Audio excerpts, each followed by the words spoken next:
Hi hello welcome to our channel friends. ప్రపంచ పర్యావరణ దినోత్సవం సందర్భంగా మన సీఎం అండ్ డీసీఎం చంద్రబాబు గారు అండ్ పవన్ కళ్యాణ్ గారు ఇద్దరు ఒక వేదిక మీద దాని గురించి మాట్లాడుతూ అంటే ప్రపంచ పర్యావరణ దినోత్సవం అడవులను ఎలా సంరక్షించుకోవాలి ఇవన్నీ మాట్లాడుతూ ఒక మంచి కార్యం చేశారు. ఆ పని ఏంటంటే కొమరి అంకారావు అనే అతను ఆయనకి 14 ఏళ్ళ వయసు ఉన్నప్పటి నుంచి ఒక పెట్ట చనిపోయిందని, ఆ ప్లాస్టిక్ వస్తువులు తిని చనిపోయిందని అప్పటి నుంచి నల్లమల అడవుల్ని సంరక్షిస్తూ అక్కడున్న ప్లాస్టిక్ని అంతా వేరి పారేస్తూ ఒక 3 దశాబ్దాల పాటు 30 ఏళ్ళ నుంచి అడవులని సంరక్షిస్తున్నాడు. ఆ అడవులని సంరక్షించడమే పనిగా పెట్టుకొని అంత స్వచ్ఛంద కార్యక్రమాలు చేస్తున్నాడు. కాబట్టి ఇప్పుడు అటవీ శాఖకి అలాగే ప్రభుత్వానికి సలహాదారుగా నియమించారనమాట ఆయన్ని. అందుకే అంకారావుని రాష్ట్ర ప్రభుత్వ సలహాదారుగా ఫారెస్ట్ పర్యావరణ కోసం నియామకం చేస్తున్నాం.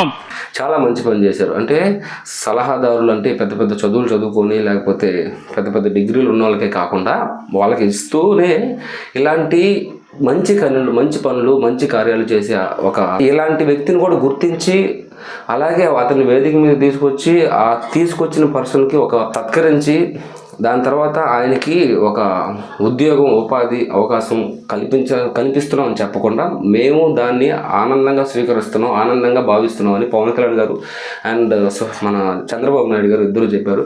నాకు తెలిసి ఈ ప్రభుత్వంలో చాలా మంచి పనులు జరుగుతూ ఉన్నాయి, కంపెనీలు వస్తున్నాయి. అలాగే కంపెనీలు అంటే ఇప్పుడు అభివృద్ధి అనేది ఎప్పుడు కూడా మనం ఇచ్చే హామీ పథకాల మీద సంక్షేమ పథకాలు ఇస్తున్నారు అంటే అవి ఒకవేళ ఆగిపోయినా కూడా ఇబ్బంది లేదు భారతదేశానికి కానీ రాష్ట్రానికి కానీ ఎక్కడ ఇబ్బంది జరుగుతుందంటే ఎప్పుడైతే చదువుకున్నోడికి ఉద్యోగం దొరకపోద్దో, ఎప్పుడైతే వ్యాపారం చేద్దాం అనుకున్నోడికి మనకు రాష్ట్రంలో ఎక్కువ అవకాశాలు లేకుండా పోతాయో, ఈ రాష్ట్రం వైపు ఎప్పుడైతే పెద్ద పెద్ద కార్పొరేట్ కంపెనీలు లేకపోతే పెట్టుబడిదారులు చూడకుండా పోతారో అప్పుడు రాష్ట్రం వెనకబడిపోద్ది.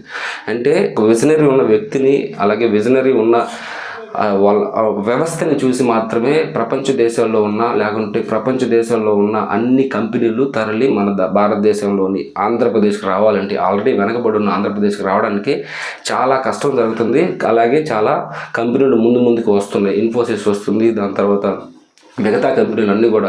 అసలు హైదరాబాద్కి ఐటీని తీసుకొచ్చిన ఘనత కూడా చంద్రబాబు నాయుడుకే ఉంది. అలాగే ఆంధ్రప్రదేశ్ను కూడా అలాగే తయారు చేయాలని, ఆయనకి పూర్తి స్వేచ్ఛను ఇవ్వాలని అలాగే కొద్దిగా టైం ఇవ్వాలని కూడా కోరుకుంటున్నాను.